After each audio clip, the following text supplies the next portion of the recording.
Hi Anand. Hi Pawan, ఎలా ఉన్నావు? బాగున్నా, నువ్వు ఎలా ఉన్నావు? బాగున్నా. సో సీఏ అయిపోయి 3 ఇయర్స్ అవుతుంది అనుకుంటా, దగ్గర దగ్గర త్రీ అటెంప్ట్ 3 ఇయర్స్ అవుతుంది.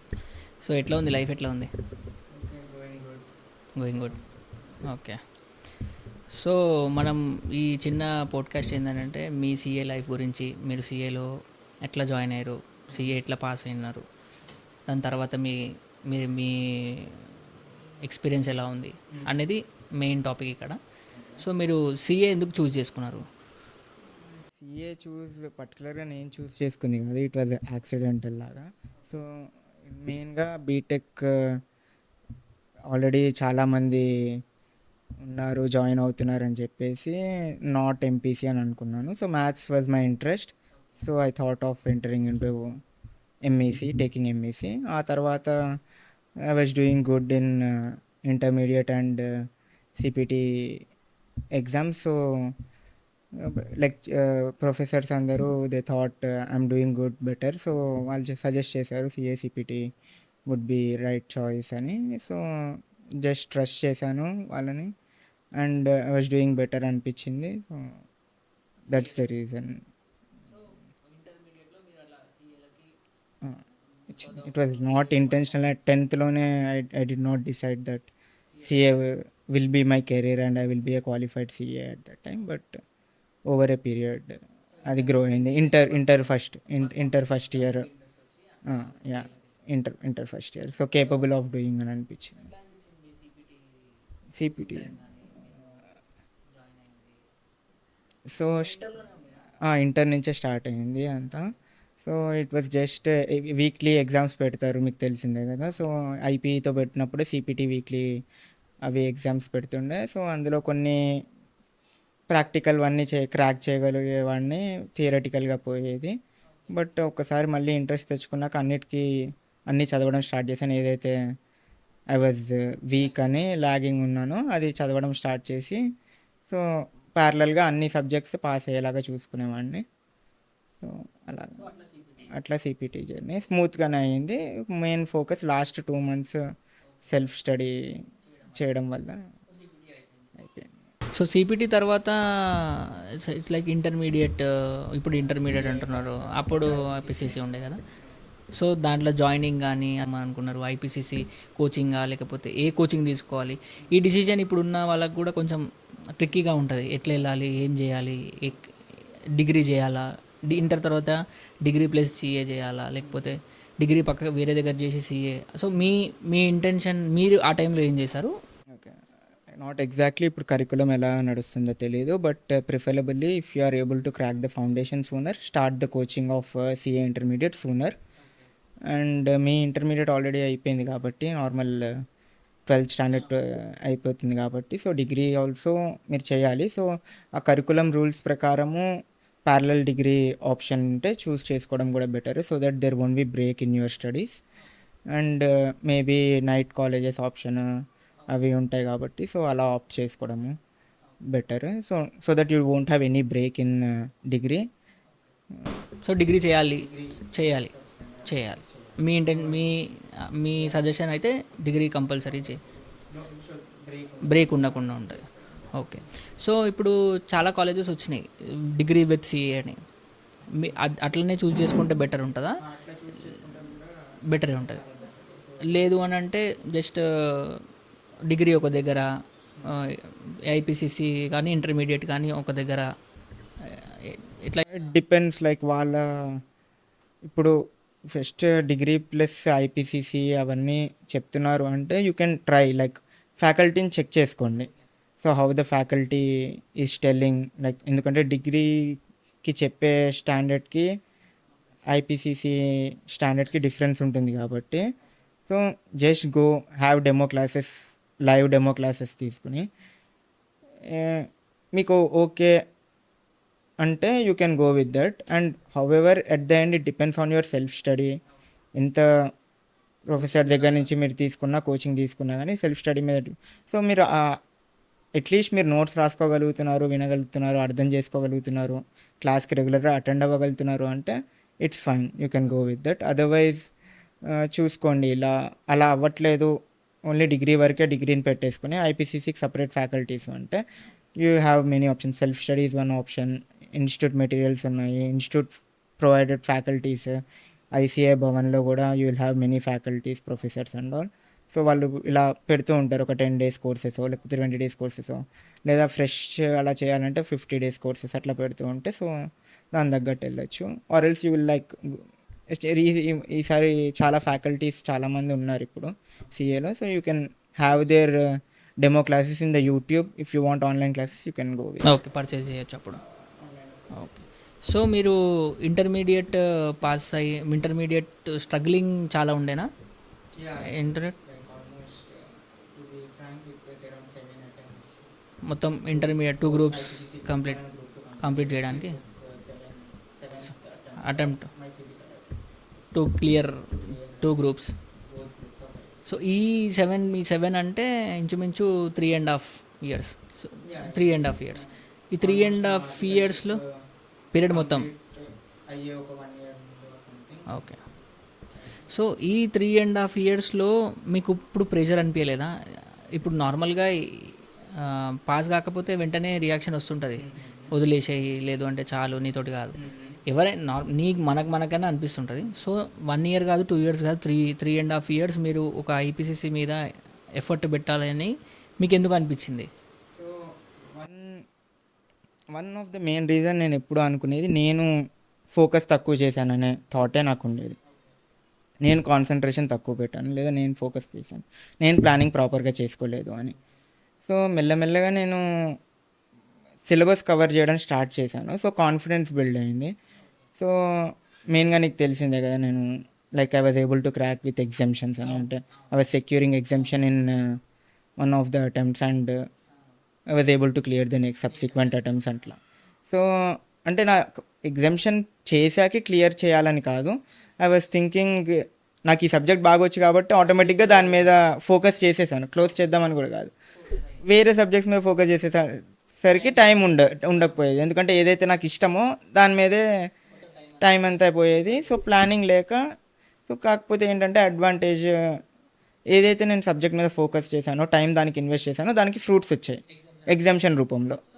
సో సబ్సిక్వెంట్ అటెంప్ట్ నాకు ఆప్షన్ లేదు, నాకు ఇష్టం ఉన్నా లేకపోయినా I should learn the remaining subjects only. Time పెట్టాలి అని ప్లాన్ చేసుకుని అలా చేసుకున్నాను. సో ఈ 3.5 years ఆఫ్ ఐపీసీసీ ఇంటర్మీడియట్లో మీ ఆర్టికల్షిప్ కూడా స్టార్ట్ అయిపోయిందా? యాక్చువల్గా డిగ్రీని బ్రేక్ చేయొద్దని ఎలా అయితే సజెస్ట్ చేస్తున్నానో ఇప్పుడు నేను కూడా అలానే బ్రేక్ చేయకుండా నేను డిగ్రీ స్టార్ట్ చేసేసాను ఇంటర్ సెకండ్ ఇయర్ తర్వాత. అండ్ నా ఆర్టికల్షిప్ నేను జాయిన్ అయింది, నేను డిగ్రీలో ఉన్నప్పుడు జాయిన్ అవ్వలేదు. నేను 3 years ఆఫ్ డిగ్రీ కంప్లీట్ చేశాకే ఆర్టికల్షిప్ పీరియడ్ స్టార్ట్ చేశాను. వన్ సచ్ రీజన్ ఈజ్ నా ఐపీసీసీ స్టడీస్కి ఆర్టికల్షిప్ అడ్డం అవుతుందేమో అనే థాట్ తోటి, అండ్ డిగ్రీని కూడా బ్రేక్ చేయొద్దు ఎందుకు అని చెప్పేసి నేను డిగ్రీ ఎగ్జామ్స్ రాసేసి ఆర్టికల్షిప్కి అప్పుడు ఎన్రోల్ అయ్యాను. ఆర్టికల్షిప్ జాయిన్ అయిన 1 yearకి ఆర్ 1.5 yearకి గ్రూప్ 2 క్లియర్ చేశాను. మీరు ఈ ఆర్టికల్షిప్ పీరియడ్లో ఇప్పుడున్న సిచ్యువేషన్స్ చూస్తే, అప్పట్లో ఆర్టికల్షిప్ కొంచెం ఎంత లేదన్నా కానీ లో పే, కొంచెం హై వర్క్ కూడా, కొంచెం వర్క్ ఎక్కువ ఉండేది, లో ఉండేది ప్రకారం వాళ్ళు కొంచెం అప్పుడు మన. సో అప్పుడు ఆర్టికల్షిప్ చేయాలి అని ప్రతి ఒక్కరికి ఉండేది, స్టూడెంట్కి పాస్ అయిన తర్వాత మ్యాక్సిమం పీపుల్కి ఉండేది. సో ఇప్పుడు ఆర్టికల్షిప్ చెయ్యాలా, కొంతమంది డమ్మీకి వెళ్దాము అన్న ఆలోచనలో ఉంటారు. సో మీరేం సజెస్ట్ చేస్తారు? లేదు, ఆర్టికల్షిప్ డమ్మీ చేయడం is wrong, ICI rules, ICI regulatory body ప్రకారం రాంగ్, ఇట్స్ నాట్ కరెక్ట్, అది రాంగ్. దొరికితే కూడా ఇంక్లూడింగ్ సిఏ జస్ట్ ఫేస్ చేయాల్సి వస్తుంది, ఇద్దరు, స్టూడెంట్ అండ్ మెంబర్. మీరు ప్రాక్టికల్గా విన్నాం కాబట్టి చెప్తున్నాను. సో మీరు ఈ సిఏ ఆర్టికల్షిప్ చేయాలి అంటారా? లేదు అని అంటే it's better go with dummy, లేదు అని అంటే అదే ఆర్టికల్షిప్, ఇప్పుడు అదే ఆర్టికల్షిప్ జాయిన్ అవుతారు, మళ్ళీ పేడ్ అసిస్టెంట్లుగా జాబ్ చేస్తారు. So many criterias of practical things ఉన్నాయి ఐ ఫీల్డ్లో. మీరు క్లియర్గా ఏం, మీ సజెషన్ ఏముంటుంది ఈ ఆర్టికల్షిప్ చేయాలా వద్దా అనే దాంట్లో? నేను లైక్ క్వాలిఫై అయ్యి 3 ఇయర్స్ అయింది అండ్ నేను నా జాబ్ స్టార్ట్ చేసి కూడా ఆల్మోస్ట్ 2.5 ఇయర్స్ అవుతుంది. సో నాకు ఉన్న ఎక్స్పీరియన్స్ బట్టి నాకేం అర్థమవుతుంది ఈ జాబ్లో, నాకున్న ప్రయర్ ఎక్స్పీరియన్స్ డెఫినెట్గా యూజ్ అయింది and which is articleship. So and we can see that who is not having a proper articleship or they are not going regularly to their principal place or client place కానీ అక్కడ work నేర్చుకోకపోయినా how they are suffering in the job, how they are suffering post qualification I could see. So నార్మల్గా అయినా it is suggested to do articleship. నాకున్న నేను ఇవన్నీ చూశాను కాబట్టి నా నా సెల్ఫ్లో కూడా నాకు తెలుస్తుంది ఆర్టికల్షిప్ చేస్తే how much better you are in your job or in your practice post qualification అని తెలుస్తుంది, the confidence or something. So definitely it is suggested to do the articleship and choose a proper firm, choose a proper principal, ఒక proper environment. So ఆర్టికల్షిప్కి కూడా మీరు వెళ్ళంగానే ఒకరోజు చూడంగానే fix అవ్వాల్సిన అవసరం లేదు ఈ ఫర్మే నాకు అని. సో చూడండి 1-2 డేస్ రిజిస్ట్రేషన్ చేసుకోకుండా మీరు వెళ్ళండి, అర్థం చేసుకోండి ఎన్విరాన్మెంట్ని, ఎలా జరుగుతుంది వర్క్, కల్చర్ ఎలా ఉంది, మీకు అర్థమవుతుంది when you are able to fit in to that or not అని. సో దాన్ని బట్టి you can choose the right firm, mid size firm, small size firm, big firm అన్న, ఇది బిగ్ ఫోర్ ఎందులో అయినా చేయొచ్చు. మీకు ఎలా అడ్జస్ట్ అవుతుంది అన్న దాన్ని బట్టి చూస్ చేసుకోండి. అండ్ మీ రిక్వైర్మెంట్, మీకు ఆ టైంలో లైక్ హై పే కావాలి అంటే you will go for big four. Big four experience, articleship experience కూడా చాలా వాల్యుబుల్. లేదు పే కాదు ఆ టైంలో నీకు కావాల్సింది ఆల్రౌండ్ ఎక్స్పోజర్ అంటే, లేదు ఆల్రౌండ్ ఎక్స్పోజర్ అంటే go for mid size firm where the principal allows you to do all the works in the firm. Like ఇప్పుడు బిగ్ ఫోర్కి వెళ్తే యూ విల్ హ్యావ్ లైక్ స్పెసిఫిక్గా స్పెషలైజేషన్ లాగా ఉంటుంది, ఆడిట్ సైడే ఉండాలి, ట్యాక్స్ సైడే ఉండాలి, because it's the 2 years articleship అంతా అందులోనే సరిపోతుంది, డైరెక్ట్లోనే ఉండాలి ఆర్ సంథింగ్ అలా ఉంటుంది కాబట్టి. And it's not bad because you will go deep in to that, it's not bad. And at the same time you will have a good pay and all. So దాని తగ్గట్టు మీరు చూస్ చేసుకోండి. Okay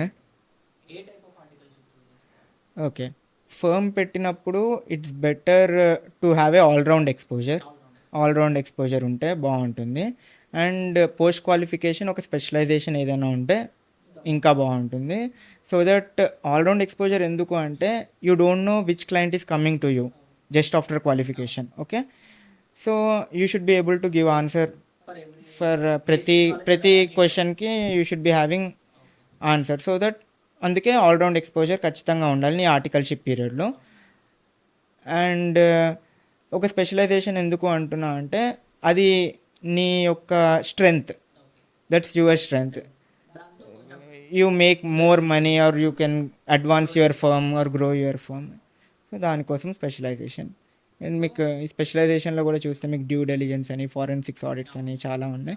మీకు post qualification courses and institute వెబ్సైట్లో కూడా ఉంటుంది. So you can, మీరు ICAI వెబ్సైట్ని ఎంత ఎక్స్ప్లోర్ చేస్తే అంత మీకు అర్థమవుతూ ఉంటుంది ఓకే ఎంత డెప్త్ వెళ్ళొచ్చు అని. సో ఇప్పుడు ఆర్టికల్షిప్ మన టైంలో 3 ఇయర్స్ ఉండేది, మన టైం ఇప్పుడు 2 ఇయర్స్కి చేసారు. ఈ చేంజ్ని మీరు ఏం, అసలు how will you describe this change అంటే? Definitely not bad. ఎందుకంటే 3 ఇయర్స్ ఆఫ్ ఆర్టికల్షిప్ ఉన్నా మీరు ఆలోచిస్తే మీరు లీవ్స్ తీసుకుంటారు, స్టడీ లీవ్ అంటారు, ఆ లీవ్ అంటారు. ఎందుకంటే అప్పుడు మనం 3 ఇయర్స్ ఉన్నప్పుడు institute has asked the members to give study leave, right? So CA exams ముందు ఎలాగో స్టడీ లీవ్ తీసుకుని సిఏ ఎగ్జామ్స్ అయిన తర్వాత కూడా వెంటనే రారు. సో ఎటు చూసినా you will do effectively 2.5 years or 2 years 2 months or 2 years 3 months, right? So ఇప్పుడు స్ట్రిక్ట్గా తక్కువ లీవ్స్ తోటి స్ట్రిక్ట్గా 2 ఇయర్స్ చేస్తున్నాం, it's not bad. Yeah, so more or less మేము అదే చేస్తున్నాం. ఆ కాంట్రాక్ట్ బైండ్ చేయట్లేదు నిన్ను 3 ఇయర్స్కి. So definitely it's good for students అంటాను. ఇప్పుడు మీ ఆర్టికల్‌షిప్ అయిపోయిన తర్వాత మీ ప్రిన్సిపల్ ఈ ఈ పీరియడ్‌లో ఆర్టికల్‌షిప్ పీరియడ్‌లో మీ ప్రిన్సిపల్ నుంచి మీకు ఓన్లీ ప్రాక్టికల్ నాలెడ్జ్ గాని ప్రాక్టికల్ నాలెడ్జ్‌తో పాటు ఈ ఫైనల్ ఎలా ప్రిపేర్ కావాలి, సో ఎలాంటి ఏమంటారు మన కోచింగ్‌కెళ్ళాలి, ఎలాంటి ఈ నాలెడ్జ్ ఏదైనా మీకు ఫైనల్‌లో యూజ్ అయిందా? Whether from principal or from articleship experience? డెఫినెట్గా యూజ్ అవుతుంది. ఒకటి ఏంటంటే కరికులం ఆర్ స్టడీ వైజ్ చూస్తే ఎగ్జామ్ ప్యాటర్న్ మేబీ మారుంటుంది మన ప్రిన్సిపల్ వాళ్ళు రాసిన దానికి ఇప్పుడు రాసిన దానికి. వాళ్ళు అప్పుడు సజెస్ట్ చేసేది హార్డ్ వర్క్ బాగా చేసుకో అంతే. బట్ ఏ రకంగా ప్రిపేర్ అవ్వాలని ఇండిపెండెంట్ డెసిషన్స్ ఉంటాయి ఇండిపెండెంట్గా. అండ్ ఫ్యాకల్టీ ఇప్పుడున్న ఫ్యాకల్టీస్ చెప్పేవి ఫాలో అవ్వాలి, మీ ఓన్ స్ట్రాటజీ మీకు ఉండాలి. సో అది ఒకటి అయితే ఆస్పెక్ట్. ఇంకో ఆస్పెక్ట్ ఏంటి, అసలు ఆ వర్క్ కల్చర్ మీ ఫైనల్ ఎగ్జామ్స్కి యూజ్ అవుతుందా అని. సో డెఫినెట్గా మీరు ఇంటర్మీడియట్లో చదివింది మీ ఆర్టికల్షిప్లో ఎలా అయితే యూజ్ అవుతుందో, లైక్ మనం ఇంటర్మీడియట్లో ఎన్నో యాక్ట్స్ చదువుతాము, ఆ సెక్షన్స్ చదువుతాము. క్లయింట్ వచ్చినప్పుడు ఆ సెక్షన్స్ని మనం చూపించి వి మనం సజెస్ట్ చేస్తాము ట్యాక్స్ ప్లానింగ్కి కానీ ఆడిట్ స్ట్రాటజీస్లో కానీ ఏదైనా. అదేవిధంగా మన సజెషన్స్ మనం అక్కడ చేసిన ఎక్స్పీరియన్స్, అక్కడ వచ్చిన ఎక్స్పీరియన్స్, ఆ ఎక్స్పోజర్, క్లయింట్తో మాట్లాడినవి, ఆఫీస్లో వేరే కొలీగ్స్తో ప్రాబ్లమ్ సాల్వింగ్ సెషన్స్ కానీ ఏవైతే ఉంటాయో అవి నీ ఫైనల్ ఎగ్జామ్కి కూడా యూజ్ అవుతాయి, ఫైనల్ ప్రిపరేషన్కి కూడా యూజ్ అవుతాయి. సో పక్క వాళ్ళు కూడా వాళ్ళు వేసుకున్న స్టడీ షెడ్యూల్ని మనం కూడా కొంచెం అడాప్ట్ చేసుకోవడము, వాళ్ళు ప్రిపేర్ అవుతుంటే కొంచెం మనం కూడా అరే మనం కూడా కొంచెం టైంలో వెళ్ళాలి. ఎందుకంటే కొంతమంది స్టూడెంట్స్ ముందు నుంచే ప్రిపరేషన్ స్టార్ట్ అంటారు కొంతమంది కొంతమంది. హాఫ్ నుంచి సో ఆర్టికల్షిప్, యా ట్రూ. కొంచెం మనం కూడా ఆ పాజిటివ్ ఎన్విరాన్మెంట్లోనే ఉండి అంతే. అయితే నీకు ఆర్టికల్షిప్కి వెళ్ళడం వల్ల ఏంటంటే స్టడీ పరంగా మాట్లాడితే, ఎగ్జామ్ క్రాక్ చేయడం పరంగా మాట్లాడితే అదే ఫామ్లో ఆల్రెడీ సీనియర్స్ కూడా ఉంటారు. వాళ్ళు ఆల్రెడీ ఎగ్జామ్ రాసి ఉంటారు, లేదా they are ready to prepare for the exam. So నువ్వెప్పుడు స్టార్ట్ చేయాలి అని నువ్వు వాళ్ళని అడుగుతావు కదా. సో వాళ్ళు ఏం చెప్తారు, మేము ఈ మిస్టేక్స్ చేసాము, నువ్వు ఇక్కడ కేర్ తీసుకో అని అంటారు. So obviously articleship key role play చేస్తుంది స్టడీ పాయింట్ ఆఫ్ వ్యూలో కూడా. హా, ఆ, ఎందుకంటే నీకు ఆల్రెడీ ఒక బాండ్ ఉంటుంది ఆ సీనియర్ తోటి. నీకు బయట వాళ్ళు వచ్చి ప్రాబ్లమ్స్ చెప్పి కన్నా కాదు అవునా అని అనుకుంటాము. ఇప్పుడు ఎంతోమంది సీఏ అనగానే చాలా కష్టము, చదివితే అవుతుంది, చదివితే అవుతుంది, చదివితే అవుతుంది. అందరు చదువుతారా? అవ్వరు. అందరు చదవరు, అందరు చదవరు. కాకపోతే నీ క్లోజ్ అసోసియేటో, నీ క్లోజ్ సీనియరో, లేదా నీ క్లోజ్ ఫ్రెండో చెప్తున్నా, లేదా వాళ్ళు ఆల్రెడీ ప్రిపరేషన్ స్టార్ట్ చేస్తున్నా నీకు అర్థమవుతుంది అప్పుడు రియల్గా మన క్లోజ్గా ఉన్న వాళ్ళు ఆల్రెడీ స్టార్ట్ చేశారు, మనం కూడా స్టార్ట్ చేయాలి. ఈ టైంకి వాళ్ళు స్టార్ట్ చేశారు, ఈ టైంకి మనం స్టార్ట్ చేయాలి అని అర్థమవుతుంది. సో సో మీ సిఏ ఫైనల్ ప్రిపరేషన్ ఎట్లా ఉండేది? సిఏ ఫైనల్ ప్రిపరేషన్ లైక్ చూస్తే కరెక్ట్గా ప్రిపేర్ అవుదామన్న టైంకి కోవిడ్ వచ్చింది. So it was very hard. And Covid అంటే మనం కూడా ఎలా స్కూల్ వాళ్ళకి ఎలా అయితే హాలిడేస్ అంతా అలా మనం సిఏలో దాంట్లో కూడా హాలిడే టర్మ్ లాగా కన్సిడర్ చేసేసి మనం ప్రిపరేషన్ కొంచెం ల్యాక్ చేసేసాము. సో కాకపోతే మెల్లగా మెల్లగా అర్థమైంది. So start writing the exams అని, start preparing for the exams అని. సో మధ్యలో కొన్ని ఫ్యామిలీ సిచ్యువేషన్స్ వల్ల 1 అటెంప్ట్ రాయలేదు అండ్ నా నెగ్లిజెన్స్ కూడా ఉంది. After that once I started writing the exams I never left the books until I qualified. So even మధ్యలో నేను ఎగ్జామ్ రాసిన తర్వాత కూడా there was a lean period కదా, అందరూ రిజల్ట్ వచ్చేంత వరకు వెయిట్ చేస్తారు. బట్ నేను ఏ గ్రూప్ మీద కాన్సన్ట్రేట్ చేశాను, ఏ సబ్జెక్ట్ మీద కాన్సన్ట్రేట్ చేశానో నాకు ముందే తెలుసు. కాబట్టి ఆ లీన్ పీరియడ్లో కూడా నేను ఏ సబ్జెక్ట్ అయితే ముందు అటెంప్ట్కి మిస్ చేశానో అది చదువుకునేవాడిని. Like irrespective of whether pass అవుతానా లేదా అని ఆలోచించకుండా ప్రిపేర్ అవ్వడం స్టార్ట్ చేసేవాడిని. అర్థమవుతుంది ఇది ఎక్కడ ఒకవేళ కొడితే ఈ తేడా కొట్టేలా ఉంది, బిలో 40 వచ్చేలా ఉంది అంటే ముందే కొంచెం కొంచెం స్టార్ట్ చేసేవాడిని. సడన్గా నేను రిజల్ట్ చూసి అవ్వలేదో లేదా అన్న థాట్‌లోకి వెళ్ళి, ఆ తర్వాత 10 డేస్ టైం తీసుకొని, ఆ తర్వాత కాకుండా because I know it's not for everyone. Like వాళ్ళ టైం వాళ్ళకుండాలి ఎగ్జామ్ రాసిన తర్వాత. But I know that I did not perform well in 1 or 2 papers అని నాకు తెలుసు కాబట్టి, ముందు నుంచే కొంచెం కొంచెంగా స్టార్ట్. మీరు ఈ ఈ టైం కరోనా పీరియడ్‌లో చాలా అంటే బుక్స్ నుంచి దూరంగా చాలా అయింది. నాట్ ఓన్లీ మనము ఎవ్రీ స్టూడెంట్ ఇన్ ఇండియా కానీ చాలా వరకు బుక్స్ నుంచి కొంచెం డిస్ట్రాక్షన్ చాలా వచ్చాయి. ఈ డిస్ట్రాక్షన్‌లో నుంచి మళ్ళీ రిటర్న్ రావడానికి చాలా ప్రాబ్లమ్ అయిందా? I understand where you are going. First distraction is PUBG. కరోనాలో చూస్తే ఎవ్రీవన్ స్టార్ట్ చేశారు గేమ్స్, పబ్జీ అవన్నీ ఆండ్రాయిడ్ గేమ్స్ అని చాలా మల్టీప్లేయర్ గేమ్స్. ఎందుకంటే మనం ఫ్రెండ్స్ కలిసే వాళ్ళం కాదు. ఒక మీడియం ఏంటి, ఫ్రెండ్స్ అందరూ కలిసి ఆడడానికి ఆ గేమింగ్ అనే ప్లాట్ఫామ్ ఎత్తుక్కున్నాము. అది కొంచెం అడిక్షన్ లాగా కూడా అయ్యింది. ఆ తర్వాత మళ్ళీ బయటికి రావాలి అంటే ఒక అర్థమైంది. ఇంట్లో వాళ్ళు తిట్టేటప్పుడు వాళ్ళు అరవడం స్టార్ట్ చేశారు. So understood that we are doing wrong, correct కాదు.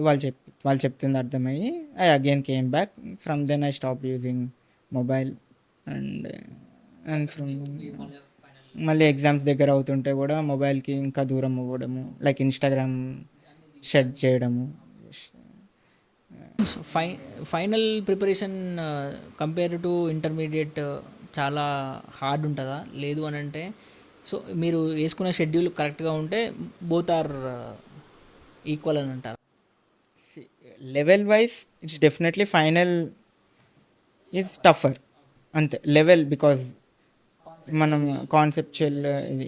కాకపోతే మీరు ఆల్రెడీ ఇంటర్ నుంచి ఒక టైప్ ఆఫ్ మెచ్యూరిటీ వచ్చేసి ఉంటుంది. ఆర్టికల్షిప్లో ఒక టైప్ ఆఫ్ అండర్స్టాండింగ్ వచ్చి ఉంటుంది. సో ఫైనల్కి వచ్చేసరికి మీకు అర్థం అవుతుంది ఇది సరిపోదు అని, ఈ టైం సరిపోదు, లేకపోతే ఈ లెవెల్ ఆఫ్ థింకింగ్ నీకు సరిపోదు, అడ్వాన్స్గా స్టార్ట్ చేసుకోవాలి అని.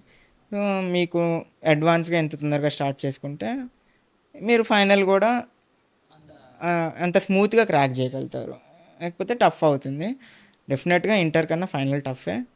ఇంటర్ మీరు క్రాక్ చేయగలిగారు కాబట్టి ఫైనల్ క్రాక్ చేయగలుగుతారు, మీరే చేయగలుగుతారు. కాకపోతే complete correct schedule, correct preparation ఉంటే చేయగలుగుతారు.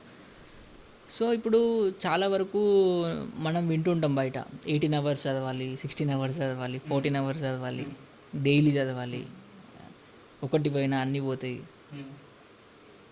సీఏ మనతోటి కాదు, అది ఎవరో చదవాలి, మనకు సంబంధం లేదు. ఈ ఈ లెవెల్ ఆఫ్ మాటలని, వీల్ ఆఫ్ వర్డ్స్ అది అంతా ఒక భయం లాగానే కన్సిడర్ చేస్తాను నేను. అంత భయపెట్టకూడదు, అంత భయపెట్టాల్సిన అవసరం లేదు. జాగ్రత్త తీసుకోవాలి. భయపడితే నువ్వు ఇంకా లాగే చేస్తావు, దాన్ని ఓపెన్ చేయవు బుక్ని. అర్థం చేసుకో, టైం తీసుకుంటుంది, థింకింగ్ కావాలని అర్థం చేసుకుని అడ్వాన్స్గా స్టార్ట్ చేయడమే బెటర్. సో నేను చెప్పడం ఏంటంటే డెఫినెట్గా ఒక కాషన్ ఇవ్వాలి స్టూడెంట్కి. అది ఈజీ అని చెప్పేస్తే అసలు తీయడు. వన్ డే బిఫోర్ వర్కౌట్ కాదు. మనకి ఎక్స్పీరియన్స్ కూడా అయ్యింది. మన first attempt IPCC 1 day before మనం చదివింది, మీకు గుర్తుంటే అంతే ఆబ్వియస్లీ. సో భయం ఉండాలి. ఆ భయం ఎలా అంటే తనకు అర్థం అవ్వాలి ఒక స్టూడెంట్కి. ఇప్పుడు 10th పాస్ అయ్యే స్టూడెంట్కి తను భయపడకూడదు ఎంటర్ అవ్వడానికి. ఎంటర్ అవుతున్నప్పుడే ఒక కాషన్ ఉండాలి. It is టఫర్. కన్సిస్టెన్సీ మెయింటైన్ చేసి రోజు చదువుకుంటూ ఉండి కాన్సెప్ట్స్ని అర్థం చేసుకుని ప్రొసీడ్ అవుతే క్రాక్ చేయగలుగుతామని ఉండాలి. అంతేగాని నెంబర్ ఆఫ్ అవర్స్ అనే భయం కానీ, అది టఫ్ అనే భయం కానీ ఉండకూడదు. కాన్సెప్చువల్ అండర్స్టాండింగ్ ఉండాలి. అర్థమవుతుంది, అర్థం చేసుకోగలను అనే కాన్ఫిడెన్స్ ఉండాలి తనకి, అంతే. లైక్ ఎవ్రీడే మీ టైం లైన్ మీరు చేసుకుని 10 అవర్స్ అయినా పర్లేదు, 11 అవర్స్ అయినా పర్లేదు, 9 అవర్స్ అయినా పర్లేదు, మీ కన్సిస్టెంట్గా రోజు అదే టైంలో చదువుకోండి, సరిపోతుంది.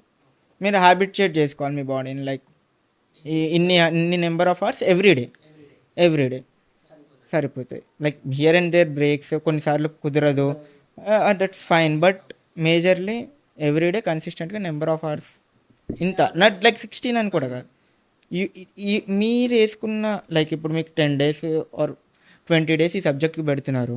మీకు తెలిసి ఏది టఫ్ చాప్టర్, ఏ చాప్టర్కి ఎంత టైం కావాలి, ఏ చాప్టర్కి ఎంత టైం కావాలి అని. సో మీరు ఆ టైంని లైక్ ఆ 20 డేస్లో స్ప్రెడ్ చేసుకోండి ఇంక్లూడింగ్ రివిజన్స్. మీకు స్ప్రెడ్ చేసినప్పుడు 7 డేస్ 7 అవర్స్ డైలీ సరిపోతుంటే ఎందుకు ఇంకా ఎక్స్ట్రా? మీరు పెట్టుకున్న టైం దానికి 20 ఇంక్లూడింగ్ రివిజన్స్ సరిపోతుంది. ఇప్పుడు దానికి 50 పెట్టుకుంటే ఇంక్లూడింగ్ అదే స్టార్టింగ్ నుంచి చదవాలి, ఎక్కువ సబ్జెక్ట్ మీద గ్రిప్ లేదు, లైక్ కోచింగ్ అప్పుడు ఎక్కువ ప్రిపేర్ అవ్వలేదు అంటే మీరు 40 డేస్ పెట్టుకున్నారు అనుకోండి ఇంక్లూడింగ్ రివిజన్స్. అంతే number of days, number of hours like 20 ఉంది టైం లేదు అన్నప్పుడు అవర్స్ పెంచుకోండి everyday but same number of hours కన్సిస్టెంట్గా మెయింటైన్ చేయండి. లైక్ ఒకరోజు మీరు 16 చేసి ఇంకో రోజు 5 చేస్తే సో ఫెయిల్ అనే ఓకే, ఫెయిల్ చాలా వరకు 10th పాస్ అయిపోయి ఉంటారు, ఫస్ట్ ర్యాంకర్స్ ఉంటారు, ఇంటర్లో ఫస్ట్ ర్యాంకర్స్ ఉంటారు, ఐపీసీసీ సిపిటీలో కూడా ఫస్ట్ ర్యాంకర్స్ ఉంటారు. ఇంటర్మీడియట్ ఆర్ ఐపీసీఏ ఫైనల్కి వచ్చేసరికి ఫెయిల్ అన్న పదం కనిపిస్తుంది స్క్రీన్ మీద. చాలా డిస్టర్బ్ అయిపోతారు. ఏ స్టూడెంట్ అయినా చాలా డిస్టర్బ్ అయిపోతాడు. నేను ఫస్ట్ ర్యాంకర్ని, నేను ఎట్లా ఫెయిల్ అయితే అసలు ఐసీ ఎవరు నన్ను ఫెయిల్ చేయడానికి అన్న థాట్ ప్రాసెస్లో ఉంటారు. ఆ ఫెయిల్ అన్న పదంని ఫస్ట్ టైం చూసినప్పుడు చాలా చాలా డిప్రెసింగ్ ఉంటుంది. అది దాని నుంచి రివర్స్ వచ్చి మళ్ళీ అదే బుక్ ముట్టుకొని మళ్ళీ అదే బుక్ చదివి మళ్ళీ పాస్ కావాలి అంటే చాలా చాలా పేషెన్స్ కావాలి, కన్సిస్టెన్సీ కావాలి, అసలు డిస్ట్రాక్షన్ లేని మైండ్ సెట్ని ప్రిపేర్ చేసుకోవాలి. మైండ్ని చాలా ప్రిపేర్ చేసి ఉంచాలి. బాడీ సపోర్ట్ చేస్తే కానీ మైండ్ చాలా సపోర్ట్ చేయాలి. మీరు ఇది ఫేస్ చేశారా? మీరు దీన్ని ఇప్పుడున్న స్టూడెంట్స్ ఫెయిల్ అయిపోగానే చాలా ఫీల్ అయిపోతున్నారు, లేదంటే చాలా అనీజీ డెసిజన్స్, పిచ్చి డెసిజన్స్ తీసుకుంటున్నారు. ఫెయిల్ అయిపోయింది, ఇంకా లైఫ్ అయిపోయింది అని. సో మీరు ఇందాక అన్నారు ఐపీసీని 7 times 7th attempt పాస్ అయినాను. సో 6 times మీరు ఈ ప్రాబ్లమ్ని ఫేస్ చేసారు. ఒక person 2 times 1 time problems face చేయగానే హార్ష్ డెసిజన్స్ తీసుకుంటున్నాడు. సో దీన్ని అంత పడుతుందా సిఏలో దట్ 6 times ఫెయిల్ అయినా మీరు 7th time కూడా కూర్చొని ఎగ్జామ్ రాసేంత పడుతుందా? వెదర్ ఇట్ ఈస్ సిఏఆర్ కానీ ఏదైనా కానీ ఇన్ లైఫ్ ఫెయిల్యూర్ని తీసుకోవడానికి మీరు చేసిన ఎక్సర్సైజ్ ఏంటి, ఏం చేశారు? Coming to worth of the degree, it definitely worth అండి. అండ్ అక్కడ మీ ఫెయిల్యూర్ కనబడట్లేదు, మీ పేషెన్స్ కనిపిస్తుంది. Okay, so what you are learning అనే ఒక పేషెన్స్ అనేది తెలుస్తుంది. సో సబ్సిక్వెంట్గా మీరు లైఫ్లో ఎన్నో ఫెయిల్యూర్స్ చూడాల్సి వస్తుంది, రైట్? ఆ ఫెయిల్యూర్స్ అన్నీ కొంచెం చిన్నగా కనిపిస్తాయి, ఆల్రెడీ ఎక్స్పీరియన్స్ అయ్యారు కాబట్టి. సిఏలో ఎక్స్పీరియన్స్ అయ్యారు అంటే కోపప్ అవ్వడం అలవాటు అవుతుంది. చిన్నదని కాదు, every problem is a big problem. ఆ టైంకి అది పెద్ద ప్రాబ్లమే. బట్ ఆ కోపప్ అవ్వడము, దాన్ని అడాప్ట్ చేసుకోవడం మీకు తెలుస్తుంది. ఓకే, ఫెయిల్ అయ్యాను, దీన్ని క్రాస్ చేయాలి అని మీరు ఇక్కడ నేర్చుకుంటారు. కాబట్టి ఇట్స్ నాట్ దట్ మీరు ఫెయిల్ అవుతేనే అది వస్తుందని కాదు. ఆ కరికులం ఏదైతే ఉందో, ఆ స్టడీ ప్లానింగ్ ఏదైతే ఉందో అది మిమ్మల్ని అలా అలవాటు చేస్తుంది. మీరు పాస్ అయితే ఆ స్కిల్ రాదని కాదు, మీరు ఫస్ట్ అటెంప్ట్లో పాస్ అయినా కానీ ఆ స్కిల్ వస్తుంది. ఫ్యూచర్లో వచ్చే ప్రాబ్లమ్స్ని మీరు కోపప్ చేయగలుగుతారు. ఒకరికి కొంత టైం పడుతుంది ఆ స్కిల్కి, కొంతమందికి ఇంత టైం పడుతుంది పాస్ అవ్వడానికి, అంతే. ఇప్పుడంతా షార్ట్ కట్ మెథడ్ చూసుకుంటున్నారు సిఏలో కూడా. దట్ నేను ఈ చాప్టర్ చదువుకొని వెళ్ళిపోతే పాస్ అయిపోతాను, ఈ చాప్టర్ చదువుకొని వెళ్ళిపోతే పాస్ అయిపోతాను. ఇది వర్కౌట్ అవుతుందా సిఏలో? 40 మార్క్స్ వస్తాయండి, అగ్రిగేట్ పోతుంది. అల్టిమేట్గా మీరు అన్ని చాప్టర్స్ కవర్ చేసి, అన్ని క్వశ్చన్స్ కవర్ చేసి, అన్ని కాన్సెప్ట్స్ కవర్ చేసి ఎగ్జామ్కి వెళ్తే కానీ వాడు మిమ్మల్ని పాస్ చేయడు. ఇదే జరుగుతుంది. ఎన్నిసార్లు ఎంతైనా వెళ్ళు, అల్టిమేట్గా అదే జరుగుతుంది. సో ఎంతమందికి ఉంటుంది మీరు చదివిన క్వశ్చన్ ఎగ్జాక్ట్గా ఎగ్జామ్ పేపర్లో రావడానికి? Not possible, right? 16 questions ఉన్నాయనుకోండి ఎగ్జామ్ పేపర్లో. ఆ 16 questions చదివి ఆ 16 వస్తాయా? రావు కదా. ఒక క్వశ్చన్ తగులుతుంది. సో నువ్వు చదివిన క్వశ్చన్, నువ్వు చదివిన చాప్టర్ నుంచి 1 వస్తుంది, 2 వస్తుంది, 3 వస్తాయి. ఎంత చేసినా 40కి తక్కువే పడతారు మీరు, లేదా 50కి తక్కువ పడతారు. మీరు అన్ని కాన్సెప్ట్స్ కవర్ చేసి వెళ్ళేదాకా అన్ని సబ్జెక్ట్స్లో అన్ని కాన్సెప్ట్స్ మీద ఐడియా ఉండాలి మీకు. ఉండాలి, గ్రిప్ కొన్నిటి మీద ఉండాలి.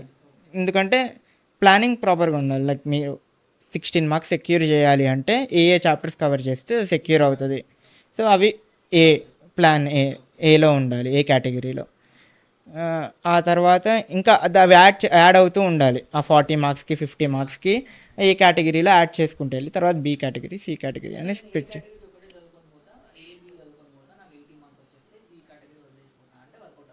అవ్వదు. అవ్వదు, నాకు చదవాల్సి వస్తుంది, చదివిపిస్తారు అంతే, తప్పదు, చదవాల్సి వస్తుంది. మీకు అట్లీస్ట్ మీరు ఎవరైనా కూడా పాస్ అయిన వాళ్ళు ఆ సి కేటగిరీ నుంచి అట్లీస్ట్ యూట్యూబ్ వీడియోస్లో ఒక హాఫ్ అన్ అవర్ వీడియోనో 1 అవర్ వీడియో అయినా చూసి ఎగ్జామ్ హాల్కి వెళ్ళి ఉంటారు.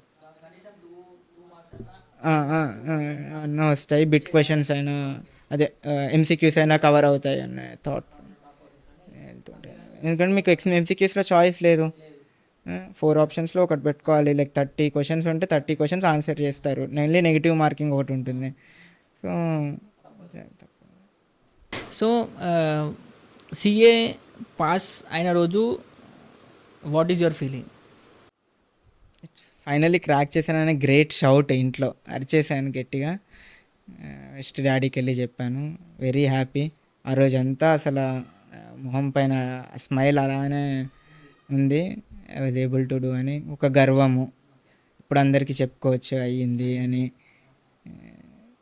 So happiness. ఆఫ్టర్ సిఏ మీరు 2 ఇయర్స్ 2.5 ఇయర్స్ అయిపోయింది, ఆల్రెడీ 3 ఇయర్స్ అయిపోయింది అనుకోండి. 3 ఇయర్స్ అయిపోయింది. మీరు ఇంత 7-8 ఇయర్స్ స్ట్రగుల్ పడ్డాం సిఏకి, అంత వర్త్ అనిపించిందా మీకు ఈ 2.5-3 ఇయర్స్లో? డెఫినెట్గా అండి, వర్తే ఉంటుంది. Like great luxurious life, like worth అంటే మనీ పాయింట్ ఆఫ్ వ్యూ అండి, అంతేనా?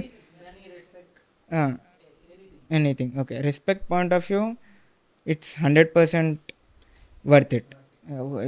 You will have a different view when others see you, people see you. ముందు అలా ఉంటారు, ముందు చూడని వాళ్ళు కూడా, because they heard what is CA అని, how different and how difficult ఈ సిఏ టు క్రాక్ అని. ఫస్ట్ టైం చూసిన వాళ్ళు కూడా ఓ సిఏ క్రాక్ చేయగలిగారా, మీరు చేసుకోగలిగారా.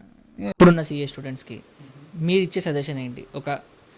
అంటే చాలామంది డిప్రెస్ అయిపోతుంటారు, డైలీ మోటివేషన్ ఉండదు. 1 డే మోటివేషన్ తోటి మీరు అన్నట్టు 16 అవర్స్ అవుతారు, తర్వాత మోటివేషన్ ఉండదు, 5 ఇయర్స్కి వెళ్ళిపోతుంది. మీరు ఇచ్చే సజెషన్ ఏంటి ఇప్పుడున్న సిఏ స్టూడెంట్స్కి? And what you think about CA in future? ఇప్పుడు చాలా వరకు ఏఐ వచ్చింది, సిఏ అవసరం లేదు అని అంటున్నారు. So my 2 questions are main 2 questions ఏంటంటే, ఇప్పుడున్న స్టూడెంట్స్కి మీరు ఇచ్చే సజెషన్ ఏంటి? సిఏ వల్ల ఏఐకి ఎఫెక్ట్ ఉంది, సిఏ అంత అవసరం లేదు, చదివినా వేస్ట్ అన్న పాయింట్కి తీసుకొస్తుంది అని ఒక డిస్కషన్ నడుస్తుంది. మీరేమి అంటారు ఈ 2 పాయింట్స్ మీద? మనం చిన్నప్పటి నుంచి వింటుంది సిఏ సిగ్నేచర్ ఈజ్ వాల్యుబుల్ అని కదా. ఏఐ వచ్చిన తర్వాత కూడా సిఏ సిగ్నేచరే వాల్యుబుల్, ఏఐ సిగ్నేచర్ కాదు.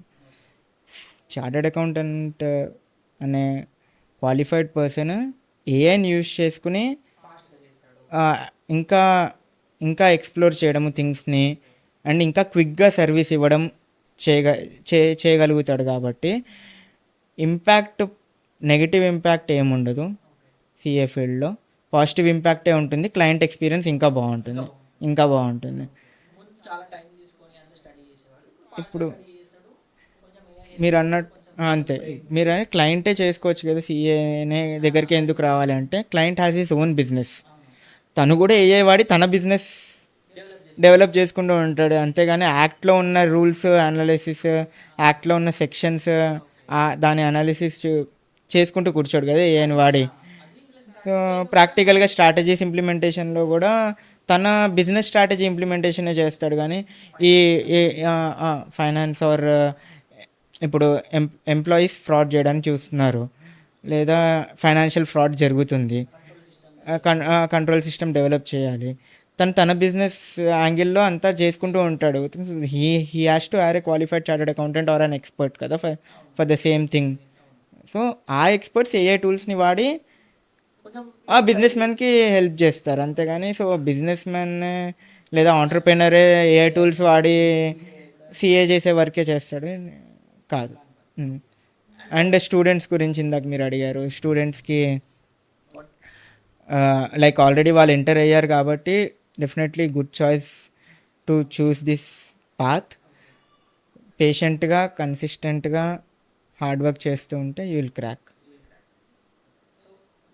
Every one will be happy the sooner you crack. Sooner అవ్వకపోయినా one day you will crack కూడా ఇట్స్ హ్యాపీ ఓన్లీ అందరికి. Like no one will question. Sooner ఎందుకు అంటున్నా అంటే లైక్ రన్నింగ్ వరల్డ్లో మీరు ఎంత ల్యాక్ చేస్తూ ఉంటే మీ మీ ఇప్పుడు మీ గ్రోత్ కూడా అంత డిలే అవుతుంది అంతే. సో నార్మల్గా curriculum wise or simple exam crack చేసి మంచి నాలెడ్జ్ తోటి బయటికి వస్తారు. ఆబ్వియస్లీ క్రాక్ చేశారంటే మంచి కంపెనీలో జాబ్ కొట్టి ఆ గ్రోత్ చూడాలి అంటే తొందరగా స్టార్ట్ చేస్తే మీరు తొందరగా గ్రోత్ చూసి ఎర్లీ.